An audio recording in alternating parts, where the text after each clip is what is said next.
Hi friends, మేము విజయవాడ కూరగాయల రైతు బజార్కి వచ్చాము. మా ఫ్రెండ్ వాళ్ళు రేపొద్దున చిన్న కిట్టి పార్టీ లాగా ఉంది అనమాట. మా ఫ్రెండ్ వాళ్ళ మాటలోనే విందాం. చెప్పు. హాయ్ ఫ్రెండ్స్, ఈరోజు మనం పాయకపురంలో ఉన్న కూరగాయల మార్కెట్కి వచ్చాము. ఇప్పుడు మనం కూరగాయలు అనేవి కొందాము. ఇప్పుడు ప్రజెంట్ అయితే ఇక్కడ ఒక 2 కేజీలు టమాటాలు, ఒక హాఫ్ కేజీ పచ్చిమిరకాయలు తీసుకున్నాం. ఇంకా మనం తీసుకోవాల్సినవి వంకాయలు ఉన్నాయి ఫ్రెండ్స్. వంకాయలు తీసుకున్నాం. అక్కడ మనం తెలిసిన ఉన్నారు, అక్కడ వంకాయలు తీసుకున్నాం. ఒక అరకేజీ ఇక్కడ తీసుకుందాం ఫ్రెండ్స్. ఏమండి, ఒక అరకేజీ వంకాయలేనా?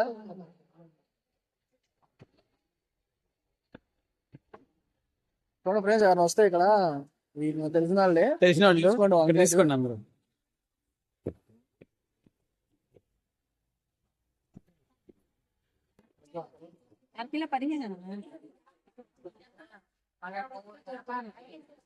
అది బోల్ వ్యాపారం అప్పుడు ఏం చేసిద్దో చూడు అట్టి కడతాను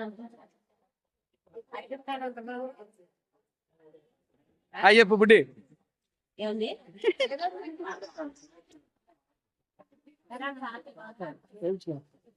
బుడ్డి తప్పుకోమ్మా సరే.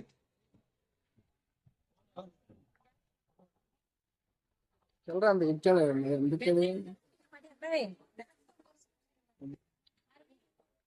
హాయ్ ఫ్రెండ్స్, ఇప్పుడు మళ్ళీ మనకి ఆల్రెడీ వంకాయలు తీసుకున్నాము. నెక్స్ట్ క్యారెట్ తీసుకుందాం ఫ్రెండ్స్.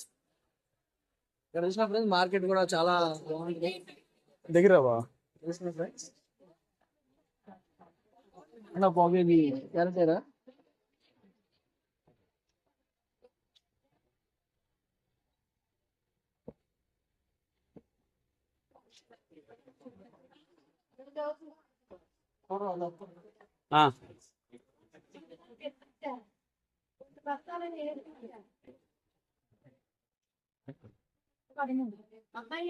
ఏదో అది 3 రూపాయలు ఉన్నది.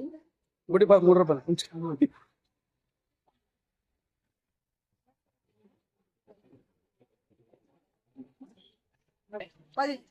ఓ సొరకాయ ఒకటి ఉంది. రాత్రేనా ఒకటి చాలు ఫ్రెండ్స్. సొరకాయ ఒకటి తీసుకున్నాం, పెద్దది 10 రూపాయలు. ఫ్రెండ్స్ 4 మనం నిమ్మకాయలు తీసుకున్నాం. 4 నిమ్మకాయలు వచ్చి 1 రూపీస్ అంట. 1 2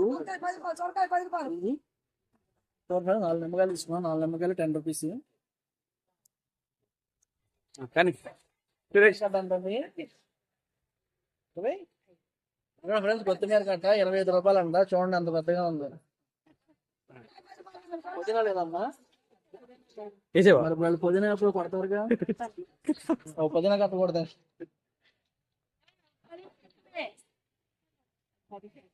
పర్లేదు దాని తీసుకో. దా పడతా ఇటే ఇందులోనే వేయలే. ఇందులో వేసి. ఓకే, ఏంటిది అది చెప్పు. పుదీనా కొత్తిమీర కాదు, పుదీనా. అయిపోయినాయి కదా. అయిపోయింది బా లిస్ట్. చెప్పు అయిపోయింది. అదే ఫ్రెండ్స్, ఇంక ఇప్పుడు మన వంటగా తెచ్చిన సామాన్లు మొత్తం తీసుకున్నాము. పుదీనా అంటే ఫ్రెండ్స్ ఈ వంటకి అంటే బిర్యానీ కోసం తీసుకున్నాయి. అవి వరకు సరిపోతాయి. ఉల్లిపాయలు, అల్లం, వెల్లుల్లి అవి మా సిస్టర్ వాళ్ళు అక్కడ తీసుకుంటున్నారు ఫ్రెండ్స్. Bye friends.